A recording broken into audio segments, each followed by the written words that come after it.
Hi friends, പുതിയൊരു വീഡിയോയിലേക്ക് എല്ലാവർക്കും സ്വാഗതം. അങ്ങനെ നിവിൻ കാവേരിനെ കാണാനായിട്ട് ഇറങ്ങി പോകുന്ന ആ ഒരു സമയത്ത് തന്നെ വന്നിട്ട് രാജിയും അതുപോലെ തന്നെ അച്ഛനും കൂടിയിട്ട് പറയാണ് കേട്ടോ, അമ്പലത്തിൽ പോകണം, കുടുംബക്ഷേത്രത്തിൽ പോകണം, ജയബാബുലേട്ടനൊക്കെ അവിടെ ഒരുങ്ങി കഴിഞ്ഞു. അതിന് ഞാൻ എന്തിനു വരണം, നിങ്ങളല്ലേ പോകേണ്ടത്, നിങ്ങൾ പൊക്കോ, അതെങ്ങനെ ശരിയാവുക, നീയും കൂടെ വരണ്ടേന്ന് സത്യേട്ടൻ പറയുന്ന സമയത്ത് എനിക്കൊന്നും വരാൻ താല്പര്യമില്ല.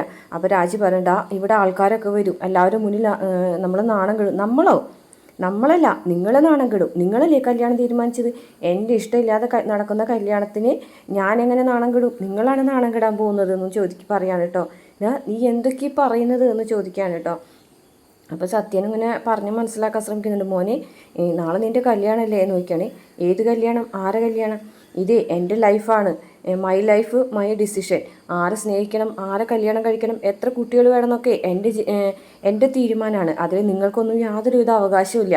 എൻ്റെ ജീവിതം എങ്ങനെ വേണമെന്ന് തീരുമാനിക്കുന്നത് ഞാനാണ്, അല്ലാതെ നിങ്ങളല്ല എന്നൊക്കെ പറഞ്ഞിട്ട് ഭയങ്കരമായിട്ട് ചൂടാവണം. നീ ഇത് കണ്ടിട്ട് രാജേശ്വരിക്ക് ആകെ സങ്കടവും ദേഷ്യമൊക്കെ വരികയാണ് കേട്ടോ. അപ്പോൾ സത്യം വന്നിട്ട് പറയുകയാണ്, രാജേശ്വരി അങ്ങോട്ട് പോകുമ്പോൾ സത്യം വന്നിട്ട് പറയുകയാണ്, നീ ഒരു കാര്യം മനസ്സിലാക്ക്, ഞാൻ ഛത്തീസ്ഗഡിലായതുകൊണ്ട് അച്ഛൻ്റെ ദേഷ്യപ്പെട്ട മുഖം നീ കണ്ടിട്ടില്ല, എനിക്ക് മറ്റൊരു മുഖം കൂടി ഉണ്ട് എന്ന് പറഞ്ഞിട്ട് പെട്ടെന്ന് ദേഷ്യപ്പെടുന്ന പോലെ കാണിച്ചിട്ട് പിന്നെ അഭിനയിക്കുകയാണ് കേട്ടോ. മോനെ, ഞാൻ കാല് പിടിക്കും നിൻ്റെ, വാടാ, നീ അമ്പലത്തിലേക്ക് വാടാന്ന് പറയണ്ട. അയ്യോ, നിങ്ങൾക്കൊക്കെ എന്താ വട്ടായോ, ഞാൻ ഒരാൾ പോയുള്ളൂ, ഇപ്പോൾ വേറെ ആൾ വന്നിരിക്കുന്നത്, ഒന്ന് പോയച്ചാന്ന് പറഞ്ഞു കണ്ട് കൈ പിടിച്ച് തട്ടി മാറ്റിയിട്ട് നിവിൻ അവിടെ നിന്ന് ഇറങ്ങി പോകുകയാണ് കേട്ടോ, കൂളായിട്ട്. ഈ സമയത്ത് രാജേശ്വരി ആണെന്നുണ്ടെങ്കിൽ റൂമിൽ ചെന്നിട്ട് സ്ലീപ്പിംഗ് പിൽസ് എടുത്തിട്ട് കഴിക്കുകയാണ് കേട്ടോ. കഴിച്ചതിന് ശേഷം കയ്യിലുണ്ടായിരുന്ന ഗ്ലാസ്സൊക്കെ താഴ്ത്ത് വീണ് പൊട്ടി പെട്ടെന്ന് തന്നെ ബോധം ഇങ്ങനെ മറന്നു പോകുന്നത് പോലെ തോന്നി. അങ്ങനെ തന്നെ ബെഡിലേക്ക് വീണ് പോകുകയാണ്. ആ സമയത്ത് റൂമിൽ ആരുമില്ല. അതിന് ശേഷം പിന്നെ കാണിക്കുന്നത് കാവേരി നിവിനെ കാത്തു നിൽക്കുകയാണ് കേട്ടോ. അപ്പോൾ നിവിൻ വരികയാണേ. നിവിൻ വന്നിട്ട്, അയ്യോ സോറി കാവേരി, ഞാൻ ലേറ്റായിപ്പോയി. കാവേരി വന്നിട്ട് കുറേ നേരമായി. ഇല്ല, ഞാനൊരു 5 മിനിറ്റ് ആയിട്ടുള്ളൂ, സോറി, ഞാൻ എന്നാൽ 5 മിനിറ്റ് പോലും കാവേരിനെ ബുദ്ധിമുട്ടിപ്പിക്കാൻ പാടില്ലായിരുന്നു, ഇങ്ങനെ നിർത്താൻ പാടില്ല. അതൊന്നും സാരില്ല, പോരാത്തതിന് നിവിൻ്റെ കല്യാണമൊക്കെ അല്ലേ, അപ്പോൾ നിവിൻ നല്ല തിരക്കുണ്ടാവില്ലോ, അപ്പോൾ പിന്നെ എനിക്ക് വേണ്ടിയിട്ട് ഇത്രയും സമയം ചിലവഴിക്കുന്നത് വലിയ കാര്യമല്ലേ എന്നൊക്കെ ചോദിക്കുകയാണ് കേട്ടോ. അപ്പോൾ കല്യാണം, ഏത് കല്യാണം? രാഗിണിയായിട്ടുള്ള കല്യാണമല്ലേ, ആ കല്യാണം നടക്കില്ല എന്ന് ഞാൻ കാവേരിയുടെ മുമ്പേ പറഞ്ഞിട്ടില്ല എന്ന് ചോദിക്കട്ടെ. കല്യാണം നടക്കില്ല എന്നോ? അതെന്താ നിവിൻ അങ്ങനെ പറയുന്നത്? എൻ്റെ ഇഷ്ടത്തോട് കൂടിയിട്ടല്ലേ ഈ കല്യാണം തീരുമാനിച്ചിരിക്കുന്നത്, ഈ കല്യാണം നടക്കാനൊന്നും പോകുന്നില്ല എന്നൊക്കെ പറയാൻ കേട്ടോ. എൻ്റെ ഇഷ്ടം കാവേരി മനസ്സിലാക്കുമെന്നാണ് ഞാൻ വിചാരിച്ചതെന്ന് പറയും കേട്ടോ. കാവേരി എന്തിനാണ് എന്നെ ഇങ്ങനെ ശിക്ഷിക്കുന്നതോ? നിവിൻ എന്തൊക്കെയാണ് പറയുന്നത്? എനിക്ക് മനസ്സിലാവില്ല. ഞാൻ എങ്ങനെ നിവിനെ ശിക്ഷിക്കുന്നു എന്നാണ് നിവിൻ പറയുന്നത് എന്നൊക്കെ ചോദിക്കുകയാണേ. എന്നിട്ട് നിവിനാണെന്നുണ്ടെങ്കിൽ പറയുകയാണേ, മതി, എനിക്കിനി ഒന്നും കേൾക്കണ്ട, കാവേരി എന്നെ ഇങ്ങനെ വിഷമിപ്പിക്കരുത് എന്നൊക്കെ പറയും. അപ്പോൾ കാവേരിക്ക് ഒന്നും മനസ്സിലാവുന്നില്ല കേട്ടോ. അപ്പോൾ കാവേരിയാണെന്നുണ്ടെങ്കിൽ ആകെ ടെൻഷൻ അടിച്ച് നിൽക്കുകയാണ് കേട്ടോ. ഈ സമയത്ത് പിന്നെ കാണിക്കുന്നത് സത്യൻ രാജേശ്വരി അടുത്ത് ചെന്നിട്ട് ഇങ്ങനെ നോക്കുകയാണ്. ആഹാ, ഒരുങ്ങാൻ പറഞ്ഞ ആളിവിടെ വന്ന് കെടുക്കുകയാണോ എന്നൊക്കെ ചോദിക്കുകയാണ്. രാജേശ്വരി ആണെന്നുണ്ടെങ്കിൽ സ്ലീപ്പിംഗ് പിൽസ് കഴിച്ചിട്ട് ബോധമൊക്കെ പോയി കെടുക്കുകയാണ് കേട്ടോ. അന്നേരം സത്യൻ ഇങ്ങനെ വന്നിട്ടിരുന്ന ഓരോ വിഷമങ്ങളൊക്കെ പറയാൻ കേട്ടോ. നമ്മൾ സത്യത്തിൽ ജീവിക്കാൻ തന്നെ മറന്നുപോയി, മക്കൾക്ക് വേണ്ടിയിട്ട് കഷ്ടപ്പെടുകയും അധ്വാനിക്കുകയും ചെയ്യുന്നതിൻ്റെ ഇടയിൽ നമ്മൾ അതൊക്കെ മറന്നുപോയി. പണം ഉണ്ടാക്കലില്ലായിരുന്നു നമുക്ക് തിരക്ക്. ഇപ്പോൾ മക്കളെ നമ്മളോട് ചോദിക്കും, നിങ്ങൾ എന്തിനാണ് ഇത്ര പണം ഉണ്ടാക്കിയത്, അല്ലെങ്കിൽ നിങ്ങൾ എന്തിനാണ് നിങ്ങൾക്ക് വേണ്ടിയിട്ട് ജീവിക്കാതിരുന്നതെന്നൊക്കെ ചോദിക്കും. പക്ഷേ നമ്മുടെ വിഷമം അവർ മനസ്സിലാക്കുന്നില്ലല്ലോ രാജി എന്നൊക്കെ പറയേ. ആ സമയത്ത് രാജിനെ ഇങ്ങനെ വിളിക്കാൻ കേട്ടോ. അപ്പോൾ രാജി ഇങ്ങനെ ബോധമില്ലാതെ കിടക്കുന്നത് ആ സമയത്താണ് സത്യം കാണുന്നത്. അപ്പോൾ തന്നെ ആസിഫിനെ വിളിക്കാൻ കേട്ടോ. സ്ലീപ്പിംഗ് പിൽസിൻ്റെ ആ ഒരു ടിന്നും സത്യന് കിട്ടുകയാണേ. ഇതേ സമയം കാവേരിയോടുള്ള ഇഷ്ടം തുറന്ന് പറയാണ് കാവേരി. എനിക്ക് കാവേരിന് ഇഷ്ടമാണ്, ഐ ലവ് യു കാവേരി, എനിക്ക് കണ്ട നാൾ മുതൽ കാവേരിന് ഇഷ്ടമാണ് എന്നൊക്കെ പറയാണ് കേട്ടോ. അപ്പോൾ പെട്ടെന്ന് കാവേരി അങ്ങ് വല്ലാതായി പോവുകയാണ് കേട്ടോ. നിവിൻ എന്തൊക്കെയാണ് പറയുന്നത്, ഞാനിതൊന്നും അറിഞ്ഞിരുന്നില്ല എന്ന് പറയാം കേട്ടോ. അപ്പോൾ കാവേരി പറയാണ്, യമുനയുടെ കയ്യിൽ ആ സാരി കൊടുത്തയച്ചത് യമുനയ്ക്കുള്ള ഗിഫ്റ്റ് ആയിരിക്കും എന്നാണ് ഞാൻ കരുതിയത്. പിന്നെ യമുനയുടെ ഭാഗത്തു നിന്നും നിവിനോട് ഒരു ഇഷ്ടമുള്ളത് പോലെ എനിക്ക് തോന്നി. ചിലപ്പോൾ ഞാനും ആലോചിച്ച്, നിവിനൊരു അനിയത്തിനെ പോലെയാണല്ലോ യമുനനെ കണ്ടിരുന്നത്, അപ്പോൾ ചിലപ്പോൾ അവളെ തെറ്റിദ്ധരിച്ചതാവും എന്നൊക്കെ പറയാൻ കേട്ടോ. അപ്പോൾ അങ്ങനെയൊക്കെ തോന്നി എനിക്ക്. മാത്രമല്ല, രാഗിണിനെ കല്യാണം കഴിക്കാൻ പോകുന്നു ഉള്ള ലെറ്റർ കണ്ടപ്പോൾ എന്തായാലും യമുന തെറ്റിദ്ധരിച്ചതായിരിക്കും എന്ന് പറഞ്ഞു. പക്ഷേ എന്നോടൊരു ഇഷ്ടമുള്ളത് എനിക്കൊരിക്കലും അറിയില്ലായിരുന്നു. നീവിനതൊരു ഒരിക്കലും പറഞ്ഞിട്ടുമില്ലല്ലോ എന്നൊക്കെ പറയാം കേട്ടോ. കാവേരി എൻ്റെ ഇഷ്ടം കാവേരി മനസ്സിലാക്കുമെന്നാണ് ഞാൻ വിചാരിച്ചത്. തൊട്ടടുത്തുള്ളൊരു ഹൃദയത്തിൻ്റെ തുടിപ്പ് മനസ്സിലാക്കാൻ അറിയില്ലേ. അന്നേരം കാവേരി പറയാണ്, ഗംഗേശ്വരി കല്യാണത്തിൻ്റെ അന്ന് നിവിൻ എന്നോട് പറഞ്ഞിട്ടുണ്ടായല്ലോ നിവിനൊരു പെൺകുട്ടീനെ സ്നേഹിക്കുന്നുണ്ടെന്നും എന്നൊക്കെ. ആ പെൺകുട്ടി ഇഷ്ടമാണെന്ന് ആ പെൺകുട്ടിയോട് ഇഷ്ടമാണെന്ന് തുറന്ന് പറയാൻ പോവുകയാണെന്നൊക്കെ പറഞ്ഞിട്ടുണ്ടായല്ലോ എന്ന് ചോദിക്കുകയാണ് കേട്ടോ. അത് ഓർമ്മയുണ്ടോ എന്ന് ചോദിക്കുകയാണേ.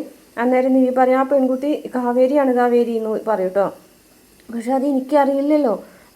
അന്ന് മുതൽ എൻ്റെ മനസ്സിൽ നിവിന് മറ്റൊരു കാമുകിയുണ്ട്.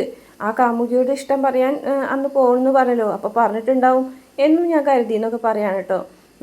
അപ്പോൾ നമ്മുടെ നിവിൻ പറയുകയാണേ അതൊക്കെ പോട്ടെ, ഇതെല്ലാം പോട്ടെ, ഇപ്പോൾ എനിക്ക് അറിയേണ്ടത് യെസ് ഓർ നോ എന്നുള്ള ഒരു ഉത്തരമാണെന്ന് പറയും കേട്ടോ. ലാസ്റ്റ് കാവേരി യെസ് നിവിൻ എന്ന് പറയും കേട്ടോ. അപ്പോൾ നിവിൻ ഭയങ്കരമായിട്ട് സന്തോഷിക്കുകയാണ് കേട്ടോ യെസ് എന്ന് പറയുമ്പോൾ. അപ്പോൾ എന്നിട്ട് കാവേരി പറയും എനിക്ക് നിവിനായിട്ടുള്ള പഴയ ഒരു ബന്ധത്തിൽ നിൽക്കാൻ തന്നെയാണ് താല്പര്യം, നല്ലൊരു സുഹൃത്ത്.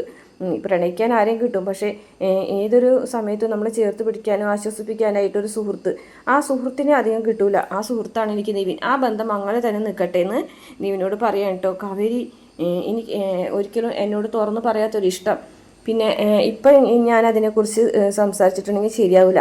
നിവിൻ എൻ്റെ നല്ല ഫ്രണ്ട് തന്നെയാണ് എന്നൊക്കെ പറയും കേട്ടോ. ഈ സമയത്ത് നിവിൻ്റെ ഫോണിലേക്ക് ആസിഫ് വിളിക്കുകയാണ്. ആസിഫ് പറയും ഇടാ നീ എന്തെങ്കിലും വേഗം ഹോസ്പിറ്റലിലേക്ക് വായോ, ആൻറ്റി സ്ലീപ്പിംഗ് പിൽസ് കഴിച്ചു, ബോധം വന്നിട്ടില്ല ഇതുവരെ എന്നൊക്കെ പറയും കേട്ടോ. അപ്പോൾ തന്നെ നിവിൻ ആകെ ഞെട്ടിത്തരിക്കുകയാണ് കേട്ടോ. നിവിനാണെന്ന് വെച്ചാൽ ഫോൺ കട്ട് ചെയ്തതിന് ശേഷം വേഗം ബൈക്ക് എടുത്ത് പോകാൻ കേട്ടോ. അപ്പോൾ കാവേരി നിവിൻ എന്ന് പറഞ്ഞിട്ട് ഇങ്ങനെ വിളിക്കുന്നുണ്ടെങ്കിലും നിവിൻ തിരിഞ്ഞു നോക്കാതെ തന്നെ ഹോസ്പിറ്റലിലേക്ക് ഓടിയെത്താണ് കേട്ടോ. അവിടെ ചെല്ലുമ്പോൾ പ്രവീണ അവിടെ ഇരിക്കുന്നുണ്ട്, ഐസിൻ്റെ മുന്നിലാണ്. അമ്മ എവിടെ ആൻറ്റി എന്ന് ചോദിക്കുമ്പോൾ ഐസിൻ്റെ മുന്നിലേക്ക് പ്രവീണ നോക്കും. ഐസിൻ്റെ മുന്നിൽ ചെന്നിട്ടൊന്ന് പൊട്ടിക്കറിയാണ് കേട്ടോ നിവിൻ. അപ്പോഴേക്കും സത്യൻ അവിടേക്ക് വരികയാണ് കേട്ടോ. നീ എന്തിനാണ് എങ്ങോട്ട് വന്നത് എന്നൊക്കെ ചോദിക്കുകയാണ് കേട്ടോ. ഓടി ചെന്നിട്ട് നിവിൻ്റെ കാരണത്ത് ആഞ്ഞടിക്കുകയാണ്. പിന്നെ ഒരുപാട് അടിക്കുകയാണ് കേട്ടോ, കയ്യുമ്മലും തോളിലൊക്കെ അടിക്കുകയാണ് കേട്ടോ. അപ്പോഴേക്കും ജയപാലിന് ഓടി വരികയാണ് കേട്ടോ. പ്രവീണയെ പിടിച്ച് മാറ്റുന്നുണ്ട്. ജയപാലിന് ഓടി വന്നിട്ട് പിടിച്ച് മാറ്റിയിട്ട് പറയാളിയാ എന്തൊക്കെയാണ് ചെയ്യുന്നത്, ഇത് ഹോസ്പിറ്റലല്ലേ, ആൾക്കാർ കാണില്ലേ, നാണക്കേടാവില്ലേ എന്ന് പറയാൻ കേട്ടോ. കാണട്ടെ, എല്ലാവരും കാണട്ടെ എന്ന് പറയാൻ കേട്ടോ. എടാ നീ ചെയ്തത് എന്ത് വലിയ തെറ്റാണെന്ന് നിനക്കറിയോ, രാജിക്ക് എന്തെങ്കിലും സംഭവിച്ചിട്ടുണ്ടെങ്കിൽ പിന്നെ ഞാനുണ്ടായിരിക്കില്ല, ഞാനും ജീവിച്ചിരിക്കില്ല എന്നൊക്കെ പറയാൻ കേട്ടോ. മക്കളാണ് പോലും മക്കൾ, നിങ്ങളൊക്കെയാണോ മക്കൾ എന്നൊക്കെ ചോദിച്ചിങ്ങാട്ട് വഴക്ക് പറയാൻ കേട്ടോ സത്യൻ. അപ്പോഴേക്കും ജയപാലൻ പറയും പോട്ടെ സത്യ, ഇവിടെ നിന്നിട്ട് വർത്താനം പറഞ്ഞിട്ട് എന്താ കാര്യം എന്ന് ചോദിക്കാൻ കേട്ടോ. എടാ അവൾ നിനക്ക് വേണ്ടിയിട്ടാണ് അവൾ ജീവിച്ചത്, ഞാനും അവളും നിനക്ക് വേണ്ടിയിട്ടാണ് ജീവിച്ചത്, എന്നിട്ട് ഞങ്ങളുടെ ഒരു ആഗ്രഹം സാധിച്ചു തരാനായിട്ട് നിനക്ക് പറ്റുന്നുണ്ടോടാ എന്നൊക്കെ ചോദിച്ചിട്ട് വഴക്ക് പറയുന്ന കാണിച്ചുകൊണ്ട് ഇന്നത്തെ എപ്പിസോഡ് അവസാനിക്കുകയാണ്. നാളത്തെ എപ്പിസോഡിൽ നിവിൻ കല്യാണത്തിന് സമ്മതിക്കുകയാണ്. അങ്ങനെ കല്യാണത്തിൻ്റെ ആ ഒരു ദിവസം വന്നെത്തി കല്യാണത്തിൻ്റെ ആഘോഷങ്ങളൊക്കെ വന്ന് രണ്ടുപേരും കല്യാണത്തിൻ്റെ വേഷമൊക്കെ ധരിച്ചിരിക്കുന്നുണ്ടെങ്കിലും നിവിൻ സങ്കടത്തോടും വിഷമത്തോടും കൂടി തന്നെയാണ് കേട്ടോ ഇരിക്കുന്നത്. ഈ സമയത്ത് കാവേരിയും അതുപോലെ തന്നെ കാവേരി വീട്ടിലുള്ളവരെല്ലാവരും വന്നിക്കുകയാണ്. ഇല്ല അപ്പോൾ പറയുന്നുണ്ട്, ഇല്ല അമ്മേ, അച്ഛനെ അങ്ങനെ വേദനിപ്പിക്കാൻ ഞാൻ സമ്മതിക്കില്ല, അച്ഛന് വേണ്ടിയിട്ട് ഞാൻ പകരം ചോദിക്കുന്നു പറയുകയാണ്. ഇന്ന് തന്നെ പകരം ചോദിക്കുന്നു പറഞ്ഞിട്ട് ജയപാല എന്ന് പറഞ്ഞിട്ട് ഒരൊറ്റ വിളിക്കുകയാണ് കേട്ടോ കാവേരി.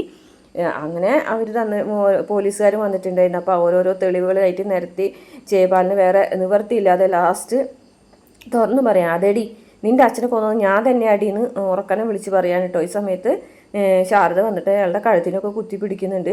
എന്തായാലും കല്യാണം മുടങ്ങാണ് ചെയ്യുന്നതെന്ന് തോന്നുന്നു ഈ സീനൊക്കെ കണ്ടിട്ട്. അതുപോലെ അവർ തിരിച്ച് നരേൻ്റെ വീട്ടിലേക്ക് എത്തുന്ന ഒരു ഭാഗം കൂടെ കാണിക്കുന്നത്. പക്ഷേ നരേൻ്റെ വീട്ടിൽ വാടകയ്ക്ക് താമസിക്കുന്നതൊന്നും നരേൻ ഇഷ്ടപ്പെടുന്നില്ല.